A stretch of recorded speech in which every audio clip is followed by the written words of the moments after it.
Alhamdulillahillazi ahyana ba'dama amatana wa ilaihin nusyur.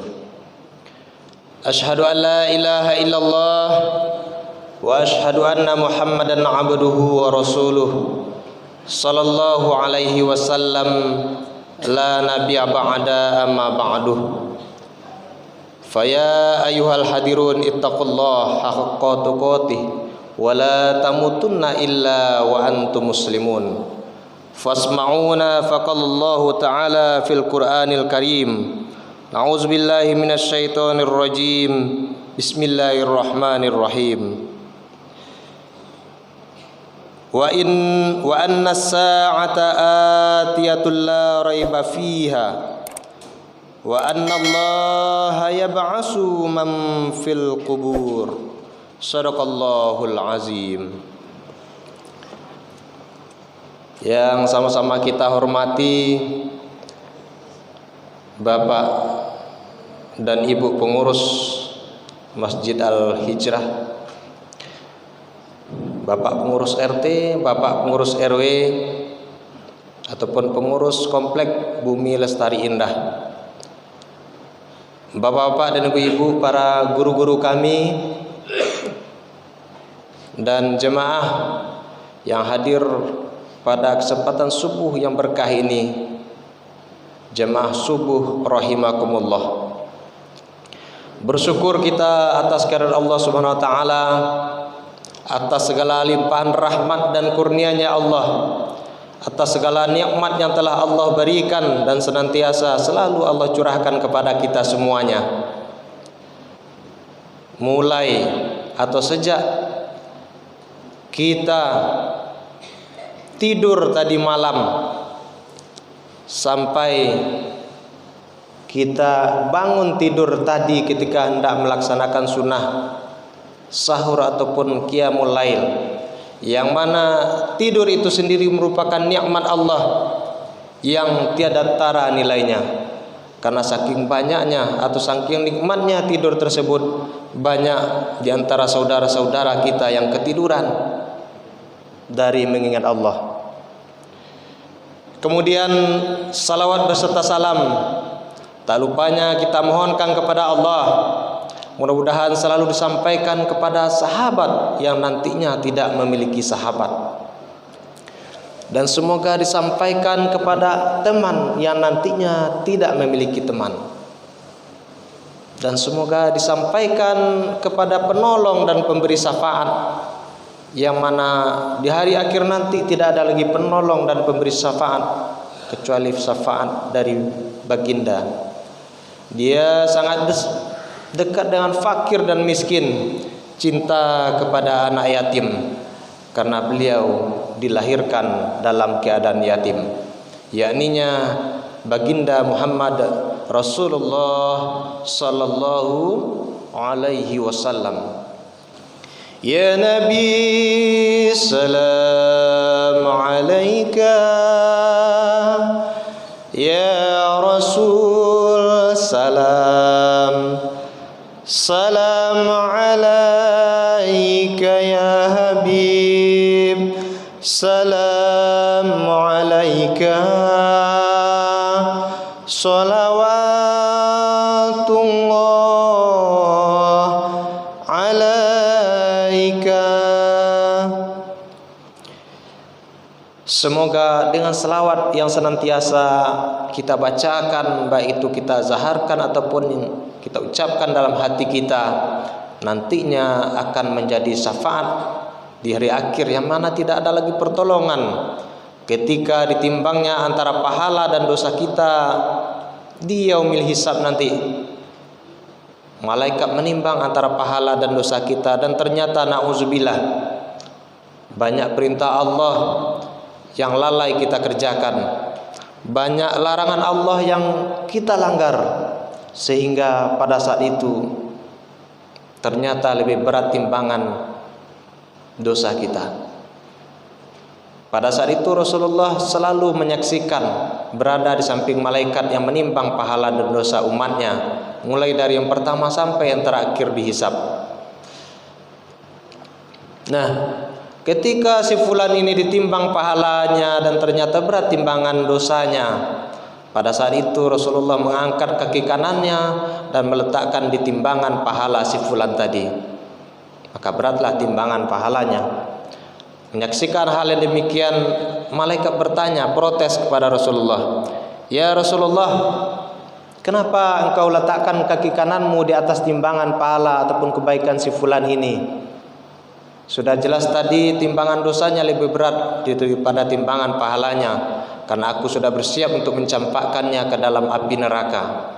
Menjawablah Rasulullah ketika itu, "Ya malaikat, ketahuilah olehmu bahwasannya ketika si fulan ini hidup di atas dunia dulu, ia senantiasa selalu berselawat kepadaku, karena Allah sudah perintahkan, innallaha wal malaikatahu yusholluna 'alan nabi ya ayyuhallazina amanu shollu 'alaihi wa sallimu taslima." Allah saja beserta seluruh malaikat-malaikatnya yang ada permukaan langit dan bumi berselawat kepada Rasul, maka diperintahkan kepada kita selaku umatnya yang beriman untuk juga berselawat kepadanya. Semoga akan menjadi syafaat dan penolong bagi kita di hari akhir nanti. Bapak dan Ibu sidang jemaah subuh rahimakumullah. Biasanya subuh ini berapa menit, Pak? Kalau Pak taluk sebentar, Pak. Nanti sebentar saja, Pak. Karena ini alhamdulillah Allah masih memberikan kesehatan dan kekuatan kepada kita. Hari ini merupakan Ramadan yang ke-17. Iya Pak, Bu. Berarti sudah 17 hari dengan ini kita melaksanakan puasa. Dan setelah kita tengok jadwalnya tadi, ada jadwal malam, ada jadwal subuh seperti yang telah disampaikan dan di-share oleh Bapak pengurus. Berarti kalau 17 kali 2 berarti sudah 34 para mubalik dan ustadz yang berdiri di atas mimbar ini, dan sudah 17 macam pula judul dan pembahasan tausiah yang telah disampaikan. Mudah-mudahan ini dan apa yang telah kita dengar dan apa yang telah kita saksikan bersama menjadi iktibar dan bisa kita aplikasikan dan kita amalkan dalam kehidupan sehari-hari. Amin ya rabbal alamin. Bapak dan Ibu sidang jemaah rahimakumullah, berdasarkan surat Al-Hajj ayat 7 tadi, Allah menjelaskan kepada kita bahwasannya Allah pasti akan membangkitkan kita setelah hari kiamat. Banyak kita baca, banyak kita dengar, dan banyak pula dalil ayat Al-Quran yang menerangkan tentang kejadian umat manusia ketika di hari kiamat nanti. Beberapa di antaranya terdapat dalam surat Al-Hajj ayat 1, 2, 3, 4, 5, dan 7. Maka judul pembahasan kita atau tausiah kita pada subuh hari yang berkah ini, 3 cahaya bagi orang yang menjaga sholatnya. Bapak dan Ibu sidang jemaah subuh rahimakumullah, kita percaya dan salah satu rukun iman itu wajib percaya akan adanya dan terjadinya hari akhir dan seluruh peristiwa yang akan kita jalani semua ketika hari akhir tersebut. Hari akhir tersebut mulai dan diawali ketika malaikat Israel datang menemui kita, mencabut nyawa kita. Pada saat itu yang namanya hidup mati, tidak ada lagi kehidupan. Dan pada saat itulah seluruh amalan kita hidup di atas dunia akan menjadi pertanggungjawaban bagi kita. Mulai daripada kita dimandikan, dikafankan, sampai disolatkan dan dikuburkan.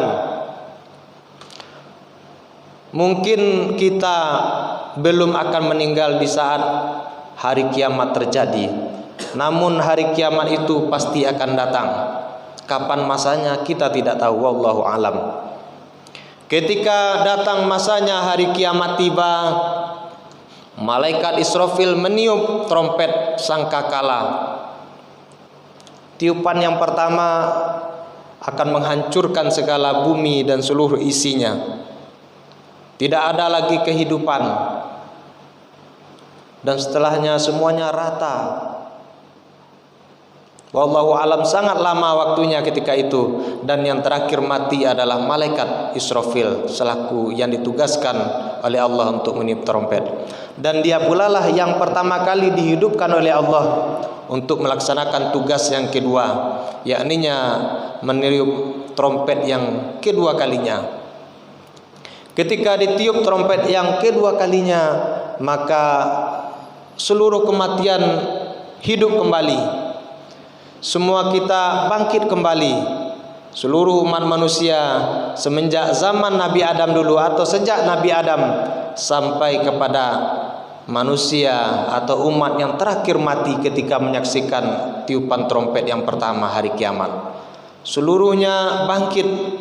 Dan banyak riwayat mengatakan semuanya akan dikumpulkan di suatu tempat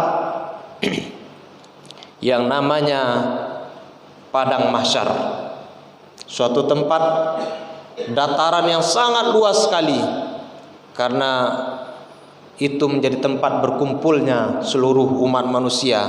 Mungkin kita tidak bisa bayangkan betapa banyaknya lautan manusia. Sangat banyak sekali, miliaran, mungkin bisa saja sampai ratusan miliar jumlah manusia. Pada saat itu kita berdiri di tempat kita masing-masing. Berapa lamanya riwayat mengatakan banyak.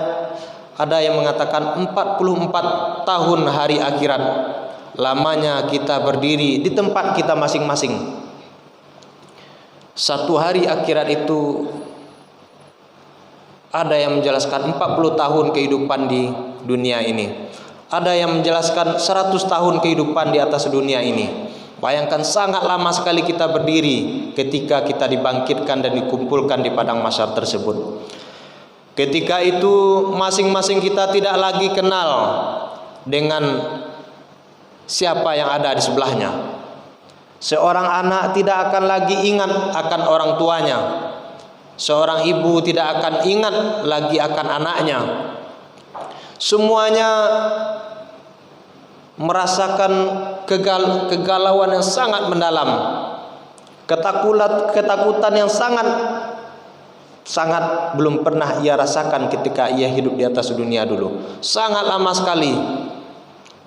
Ketika tiba masanya, Allah perintahkan kepada malaikat, karena tubuh kita ketika itu dibangkitkan dalam keadaan kotor, dalam keadaan berdebu, karena baru dibangkitkan dari tempatnya masing-masing dan dikumpulkan di padang mahsyar tersebut. Maka Allah perintahkan kepada malaikat untuk membersihkan debu atau sisa-sisa kotoran yang menempel di tubuh hambanya ketika itu. Namun Allah melarang malaikat untuk membersihkan tubuh orang-orang yang mana pada saat itu tubuhnya bercahaya, memantulkan cahaya. Ketika malaikat menemui si Fulan, dia sangat terkejut menyaksikan dan melihat bahwasannya si Fulan ini ketika ia temui tubuhnya bercahaya bagaikan cahaya bintang. Kita tahu di malam hari dan kita lihat dan kita saksikan bagaimana cahaya bintang, Bapak dan Ibu. Cahayanya ada ketika terang, ada saatnya redup, tapi tetap bersinar, tetap bercahaya. Menyaksikan hal demikian, malaikat terkejut, penasaran dan bertanya kepada si Fulan tadi, "Ya Fulan, apa amalan engkau ketika hidup di atas dunia dulu sehingga tubuhmu bercahaya seperti cahaya bintang ini?" katanya. Maka menjawablah si Fulan, "Ya malaikat, amalan aku sama dengan orang kebanyakan. Sama, tidak ada yang istimewa ya malaikat. Tapi kenapa seperti ini?" katanya. Tapi ketika aku hidup di atas dunia dulu, ketika aku mendengar suara azan, aku langsung menghentikan segala aktivitasku dan langsung aku bersegera untuk berwudu untuk melaksanakan sholat fardu. Yang berjualan ditutup tokonya sementara. Yang bekerja istirahat dulu dari pekerjaannya, langsung bersegera berwudu. Maka amalan orang yang seperti ini, yang bersegera untuk melaksanakan sholat ini, tubuhnya nanti di padang mahsyar ketika dibangkitkan bercahaya bagaikan cahaya bintang, redup-redup pandang tapi tetap bercahaya. Yang kedua, malaikat menemui si fulana dan dia sangat terkejut lagi ketika melihat dan menyaksikan tubuh si fulana ini bercahaya bagaikan cahaya bulan di malam hari. Kita ketahui dan kita lihat bersama bagaimana cahaya bulan itu sangat jauh terangnya dibandingkan cahaya bintang. Yang gelap bisa terang akibat cahaya bulan. Bertanyalah malaikat kepada si fulana tadi, "Ya fulana, apa amalanmu ketika hidup di atas dunia dulu?" "Amalanku sama juga dengan orang kebanyakan, ya malaikat. Namun ketika aku mendengar suara azan berkumandang, panggilan sholat datang, waktu sholat masuk, aku telah selesai berwudu." Ini Bapak dan Ibu. Jadi ketika waktu sholat azan berkumandang, dia telah selesai melaksanakan wudu. Berarti dengan demikian amalan orang yang seperti ini, dia telah mempersiapkan beberapa menit sebelumnya. Ketika waktu sholat masuk, disambut dengan sebaik-baiknya, sudah persiapan, sudah berwudu dia. Nah, ini yang akan menimbulkan cahaya seperti bulan di padang mahsyar nanti. Kemudian yang ketiga, malaikat sangat terkejut sekali ketika menemui si fulani. Kenapa dia terkejut malaikat? Karena malaikat tidak sanggup untuk melihat dan memandang wajah dan tubuh dari si fulani ini. Kenapa? Karena tubuh si fulani ini memantulkan dan bercahaya seperti cahaya matahari yang terang benderang di siang hari. Kalau calik matahari Bapak dan Ibu di siang hari, tidak sanggup memandang loh. Bisa, tapi tidak lama. Tidak sanggup kita memandang dan menantang sinar matahari. Seperti itulah keadaannya si fulani ini. Melihat dan menyaksikan hal ini, malaikat sangat penasaran sekali dan bertanya dengan pertanyaan yang sama seperti tadi. Maka menjawablah si fulani, "Ya malaikat, bahwasannya amalanku memang sama seperti orang-orang kebanyakan. Orang sholat aku juga sholat, orang membayar zakat aku tunaikan zakat, orang berpuasa Ramadan aku tetap berpuasa. Namun ketika azan berkumandang waktu sholat masuk, aku telah selesai sholat sunat 2 rakaat." Nah, ini amalan si fulani ini Bapak dan Ibu. Dia telah selesai melaksanakan sholat sunat 2 rakaat ketika azan baru berkumandang. Ketika waktu sholat baru masuk, dia sudah selesai sholat sunat 2 rakaat. Alhamdulillah, kami menyaksikan jamaah di sini semuanya. Banyak tadi di antara bapak dan ibu kami ketika belum azan sudah datang di masjid, sudah sholat sunat 2 rakaat. Apapun itu jenis sholat sunatnya, mau sholat sunat tahiyatul masjid, mau sholat sunat wudu kalau siap berwudu tadi, ataupun yang belum sempat bertahajud, dia sempatkan bertahajud sebelum waktu subuh masuk.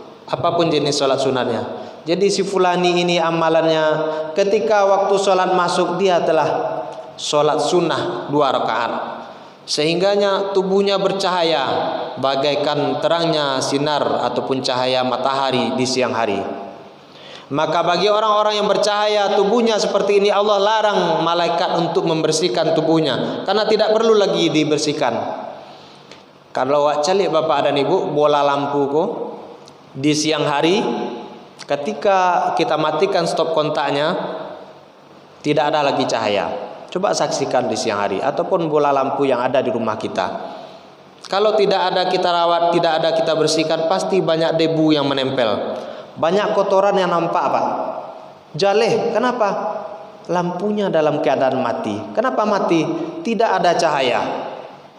Nampak kotoran, nampak debu. Dan bagi orang yang tubuhnya tidak bercahaya seperti ini, Allah suruh malaikat untuk membersihkan tubuhnya. Berarti dengan demikian alamat nasibnya akan dimasukkan ke dalam nerakanya Allah. Tapi beruntunglah nanti kita yang nasib kita seperti 3 amalan tadi. Malaikat tidak menyentuh kita dan malaikat sangat terkejut dan sangat terpesona menyaksikan hamba Allah yang tubuhnya bercahaya seperti 3 cahaya tadi. Tentunya kita menginginkan yang terbaik, Bapak dan Ibu, dan tentunya amalan yang terbaik akan ditempatkan pula sesuai dengan tempat yang terbaik. Karena orang yang masuk surga saja, Bapak dan Ibu, masih ada penyesalan. Kenapa penyesalan? Menyaksikan orang yang masuk surga lebih tinggi derajat tingkatannya dari dia. Orang yang surga tingkat 7 akan merasa sedikit cemburu dengan orang yang masuk surga tingkat 2. Dalam artian, kenapa amalannya tidak seperti yang surga di atasnya? Tapi seburuk-buruknya surga yang paling bawah pun, Bapak dan Ibu, itu sangatlah istimewa.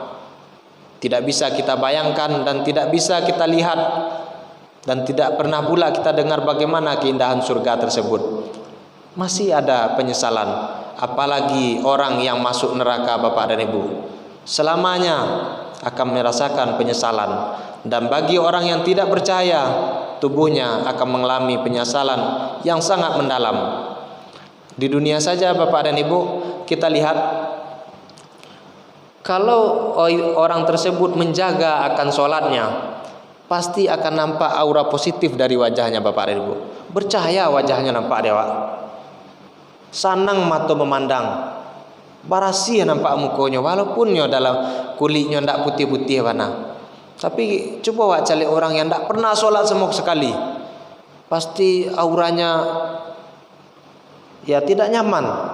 Itu baru di dunia. Dan di akhirat, dan ternyata tubuh orang yang menjaga sholatnya ini, Allah berikan cahaya yang nantinya akan menjadi pembeda dengan orang yang tidak menjaga sholatnya. Karena sama kita ketahui, orang yang sholat atau amalan sholatnya yang baik, maka baik seluruh amalannya. Tidak dilihat lagi dia melaksanakan puasa atau tidaknya, tidak dilihat lagi zakatnya, apakah dia naik haji atau tidak, infaknya bagaimana, tidak dilihat lagi. Karena berarti orang yang menjaga sholat secara otomatis amalan-amalan yang lainnya pasti akan mengikuti. Namun beda halnya ketika orang tidak menjaga sholatnya, maka amalan-amalan yang lainnya pasti dipertanyakan, pasti berurutan, Bapak dan Ibu. Orang yang tidak sholat, maka puasanya juga pasti tidak akan baik. Orang yang tidak menjaga sholatnya, pasti juga zakatnya tidak ditunaikan. Bapak dan Ibu sidang jemaah rahimakumullah, makanya Allah sendiri jelas-jelas mengancam bagi orang-orang yang lalai ataupun apalagi meninggalkan sholatnya. Baru lalai saja Allah telah ancam dalam surat Al-Ma'un, fawailul lil musallin, neraka wail bagi orang-orang yang melalaikan sholat. Jadi semoga kita yang hadir pada kesempatan pagi yang berkah ini senantiasa menjaga sholat kita dan mengawali dan mempersiapkan diri sebaik-baik mungkin dan menyambut waktu datangnya sholat dengan sudah melaksanakan 2 rakaat sholat sunnah. Semoga di hari akhir nanti tubuh kita juga menimbulkan cahaya sebagai pertanda keselamatan dan kebaikan akan menghampiri kita, Bapak dan Ibu. Semoga ada manfaatnya dan menjadi motivasi bagi kita semuanya untuk meningkatkan ibadah, meningkatkan keimanan dan ketakwaan kita kepada Allah Subhanahu wa taala. Karena sudah jam 6 ya, Pak. Sudah setengah jam. Alhamdulillah kami mengucapkan terima kasih atas perhatian bapak-bapak dan ibu-ibu semuanya, jemaah subuh rahimakumullah. Mohon maaf apabila selama penyampaian terdapat kekeliruan dan kesalahan, karena kesalahan tersebut murni karena kekurangan kami selaku manusia. Kepada Allah kami mohon ampun, dan kepada bapak dan ibu semuanya kami mohon dimaafkan. Lai dimaafkan Pak, Bu. Alhamdulillah. Terima kasih. Billahi fasabil haq fastabiqul khairat. Wassalamualaikum warahmatullahi wabarakatuh. Ya Nabi salam.